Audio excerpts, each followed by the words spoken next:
Friends, आज का हमारा टॉपिक है मल्टीप्लेक्सर। तो आज के इस वीडियो में मैं बताऊंगा कि 8x1 मल्टीप्लेक्सर कैसे बनाया जाता है और इसका लॉजिक सर्किट कैसे बनता है।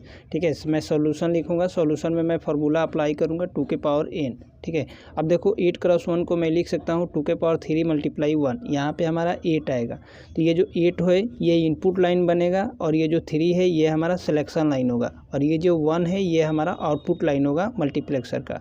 तो इसके लिए अब हम ब्लॉक डायग्राम क्रिएट करेंगे।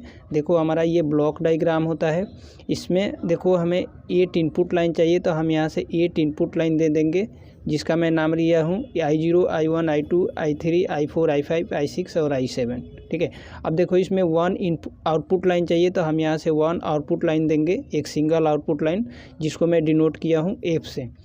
अब इसमें देखो 3 सिलेक्शन लाइन चाहिए, तो हम यहाँ से 3 सिलेक्शन लाइन देंगे, S0, S1 और S2, ये हमारा सिलेक्शन लाइन होगा। अब इसके लिए मैं ट्रू टेबल क्रिएट करूँगा। अब मैं चेक करूँगा कि अगर हमारा S0 की वैल्यू 0, S1 की वैल्यू 0 और S2 की वैल्यू 0 हो रही है तो कौन सी लाइन हमारी पास हो रही है आउटपुट में। ठीक है, तो चलो इसके लिए हम ट्रू टेबल क्रिएट करते हैं। फर्स्ट स्टेप में मैं क्रिएट ट्रू टेबल, इसके लिए मैं ट्रू टेबल क्रिएट करूंगा। अब देखो मेरा टोटल इनपुट लाइन कितना था, 8 था। ठीक है, तो 8 को अगर मैं 2 से डिवाइड करूंगा तो कितना में जाएगा, 4 बार में जाएगा। ठीक है, तो मैं 4 टाइम्स 0 और 4 टाइम्स 1 में लिखूंगा इस S0 की वैल्यू। ठीक है, बाइनरी, तो देखो मैंने 4 टाइम 0 4 टाइम 1 मैंने लिख दिया। ठीक है, इसका बाइनरी कंप्लीट हो गया। अब मुझे S1 का बाइनरी लिखना है। अगेन इस 4 को 2 से डिवाइड करूंगा तो कितना टाइम्स में जाएगा, 2 टाइम्स में जाएगा। तो अगेन 2 टाइम्स 0 2 टाइम्स 1 में लिखूंगा S1 की वैल्यू। ठीक है, यहाँ से S1 हो गया कंप्लीट। अब मैं S2 की वैल्यू निकलूँगा।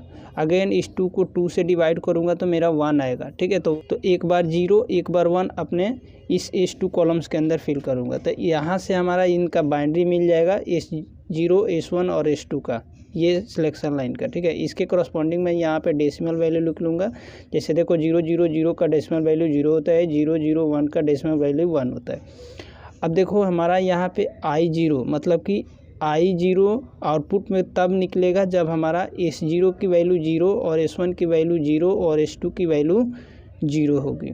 ठीक है, इसी टाइप से हमारा I1 की वैल्यू मतलब कि I1 आउटपुट में तब निकलेगा जब हमारा S0 की वैल्यू 0, S1 की वैल्यू 0 और S2 की वैल्यू 1 होगी।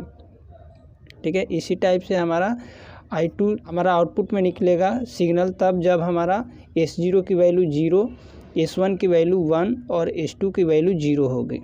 ठीक है, तो ये कुछ हमारा ट्रू टेबल क्रिएट होता है 8x1 मल्टीप्लेक्सर का। ठीक है, अब देखो अगर 0 रहे तो हम उस वेरिएबल्स का कम्प्लीमेंट यूज करेंगे, मतलब कि x का कम्प्लीमेंट। अगर 1 रहे, ठीक है, तो हम वेरिएबल्स को सिंपल यूज कर लेंगे। मैं सेकेंड स्टेप यूज करूँगा। अब इसमें इक्वेशन में क्रिएट करूँगा। देखो F = हम लिखेंगे, देखो I0 कब हमें आउटपुट मिल रहा है, जब हमारा S0 की वैल्यू 0, S1 की वैल्यू 0 और S2 की वैल्यू 0 हो रही है। तो ठीक है, तो हम लिखेंगे S0 का कम्प्लीमेंट, S1 का कम्प्लीमेंट, S2 का कम्प्लीमेंट और इनटू में I। तो यहाँ से हमारा फर्स्ट इक्वेशन बन जाएगा, प्लस लगाएंगे। फिर देखो I1 कब मिल रहा है, जब हमें S0 की वैल्यू 0, S1 की वैल्यू 0 और S2 की वैल्यू 1 हो रही है। ठीक है, तो देखो S0 का कम्प्लीमेंट, S1 का कम्प्लीमेंट और S2 एज इट इज रहेगा क्योंकि 1 है, और इनटू में मैं I यहाँ पे लिखूँगा। तो यहाँ से हमारा I1 आउटपुट मिलेगा।